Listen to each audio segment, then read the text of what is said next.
এক মিনিটের মধ্যে কিভাবে আপনারা কালো জাদু নষ্ট করে ফেলবেন, আজকে এই বিষয়টি নিয়ে বিস্তারিত আলোচনা করব। অর্থাৎ আপনারা খুব সহজে অতি তাড়াতাড়ি কিভাবে কালো জাদু নষ্ট করে ফেলবেন এমন একটি গুরুত্বপূর্ণ তদবির আজকে এই ভিডিওটির মধ্যে আপনাদেরকে দিব।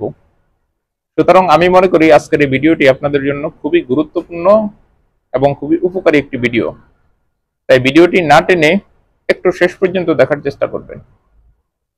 ভিডিওটি শুরু করার আগে ছোট্ট একটু অনুরোধ করব, আপনি যদি আমার এই ভিডিওটি আমার ইউটিউব চ্যানেল থেকে দেখে থাকেন তাহলে চ্যানেলটিকে সাবস্ক্রাইব এবং ফেসবুক পেজ থেকে দেখে থাকলে অবশ্যই পেজটিকে ফলো দিয়ে রাখবেন নিয়মিত এবং গুরুত্বপূর্ণ ভিডিও পাওয়ার জন্য।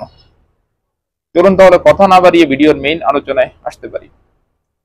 দর্শক, অনেক সময় হয় কি, কালো জাদু আমাদের উপর এত মারাত্মক ভাবে আসর করে এবং যার উপর আসর করে সে এত পরিমাণ কষ্ট পায়, একটা পশুকে জবাই দিয়ে দিলে ওই পশুটা যেমন করে মানুষটা ঠিক ওরকম করতে থাকে। অথবা ওই মানুষের নাক মুখ দিয়ে মারাত্মক পর্যায়ে রক্ত যায়, অথবা বাথরুমের সাথে মারাত্মক রক্ত যায়, অথবা মানুষটা একেবারে যায় অবস্থা, মারা যায় অবস্থা এমন হয়। যদি কালো জাদু আপনার উপর এমন ভাবে প্রভাব পড়ে, আপনি আজকে যে আমলটি দিব আপনাকে, আজকে যে তদবিরটি আপনাকে দিব, এই তদবিরটির মাধ্যমে এক মিনিটে যত মারাত্মক কালো জাদুই হোক না কেন বা যত খারাপ কালো জাদুই হোক না কেন, এক মিনিটে আপনি কালো জাদুকে খতম করে দিতে পারবেন। তবে পরিপূর্ণ আস্থা রাখতে হবে আপনার, এবং যে নিয়মটি বলবো এই নিয়মটি অনুযায়ী আপনি কাজ করতে হবে। তাহলে আপনি খুব সহজে কালো জাদুকে একেবারে চিরস্থায়ীভাবে ধ্বংস করে দিতে পারবেন। এক মিনিটের মধ্যে আপনি কাজটা করবেন আর সাথে সাথে আসর করবে। অর্থাৎ আপনি দেখবেন যে আপনি যতটা কষ্ট পাচ্ছেন, আমলগুলো করবেন, তদবিরটা করবেন, আর করার সাথে সাথে ওগুলো কাটতেছে এবং আপনার উপর থেকে মুসিবত গুলো হালকা হচ্ছে, আপনি কষ্টগুলো আস্তে আস্তে আপনার উপর কমে আসতেছে, এমন দেখবেন। এখন আপনাদেরকে আমি স্ক্রিনে একটি আয়াত দিয়েছি। মূল হলো এই আয়াতটির মাধ্যমে আপনার তদবিরটি করতে হবে। নিয়ম হচ্ছে, যখন দেখবেন কোন লোক মারাত্মক কালো জাদুতে আক্রান্ত হয়ে খুব ছটফট করতেছে, কষ্ট পাচ্ছে, তখন সর্বপ্রথম আপনার একটি কচু পাতা নিতে হবে। আমি আবারও বলতেছি নিয়মটি, যখন দেখবেন কোন লোক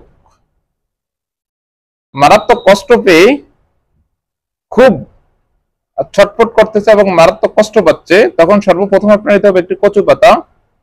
কচু পাতায় কতটুকু পানি নিবেন, পানিটা যেন পড়ে না যায়, হাতের কষে করে অল্প একটু পানি নিবেন এবং ওই পানিটার ভিতরে যে আয়াতটি আমি দিয়েছি এই আয়াতটি পড়তে হবে। তবে আয়াতটি পড়ার আগে আপনি 3 বার দুরূদ শরীফ, অর্থাৎ নামাজের ভিতরে যে দুরূদটা পড়েন এই দুরূদ ইব্রাহিমটা 3 বার আপনি পড়তে হবে, এবং একবার সূরাতুল ফাতিহা পড়তে হবে এবং আয়াতুল কুরসি একবার পড়তে হবে। এই 3টা আমল প্রথমে আপনি করে নিতে হবে। 3 বার দুরূদ শরীফ, একবার সূরাতুল ফাতিহা, একবার আয়াতুল কুরসি পরে প্রথমে একটা ফু দিবেন। তারপরে যে আয়াতটি এখন আমি আপনাদেরকে দিয়েছি এই আয়াতটিকে সুন্দর করে আপনারা পড়বেন, পরে ওই পানিতে ফু দিবেন। এখন আপনার পানিটি প্রস্তুত হয়েছে কালো জাদু কাটার জন্য বা কালো জাদু হালকা করার জন্য, আপনার মাত্র পানিটি প্রস্তুত হয়েছে। এই পানিটিকে সর্বপ্রথম অল্প একটু পানি, যে কালো জাদুতে আক্রান্ত ওই রোগীর মাথায় অল্প একটু পানি দিয়ে দিবেন, আরেকটু পানি তার 2 চোখের ভিতরে দিয়ে দিবেন, আরেকটু পানি তাকে খাওয়াবেন, আর অল্প একটু পানিকে তার পুরো শরীরে ছিটিয়ে দিবেন। এতটুকুই কাজ আপনার। কালো জাদু যত মারাত্মকই হোক না কেন বা যত ভয়ানক হোক না কেন বা যত খারাপই হোক না কেন, কালো জাদু আপনাকে আর কোনো ক্ষতি করতে পারবে না। সাথে সাথে নিমিষেই কালো জাদু আপনি আমলটি করতে দেরি, কালো জাদু আপনার শরীর থেকে বা কালো জাদুর আসর আপনার শরীর থেকে কাটতে কোনো দেরি হবে না। আমলটি পরীক্ষিত। কালো জাদুর আসর কাটার জন্য আরো অনেক তদবির আমার ওই চ্যানেলে আছে। ওই আমলগুলো খুব কার্যকরী। বর্তমান আমাদের সমাজে কালো জাদু এত পরিমাণ ছড়াইছে, এত পরিমাণ ছড়িয়ে ছিটিয়ে আছে, এত পরিমাণ মানুষ আক্রান্ত হচ্ছে, এটা বলার বাইরে। এই জন্য এই আমলগুলো আপনাদেরকে দেওয়া। যে নিয়মটি বলছি এই নিয়মে যদি আমল করেন, ইনশাআল্লাহ আমি আপনাকে কথা দিতে পারি 100% আপনি উপকৃত হবেন, 100%। আর আমলগুলো যেভাবে বলছে হুবহু ওরকম ভাবে করার চেষ্টা করবেন, আশা করি উপকৃত হতে পারবেন। আপনার কষ্ট কখনো বিফলে যাবে না।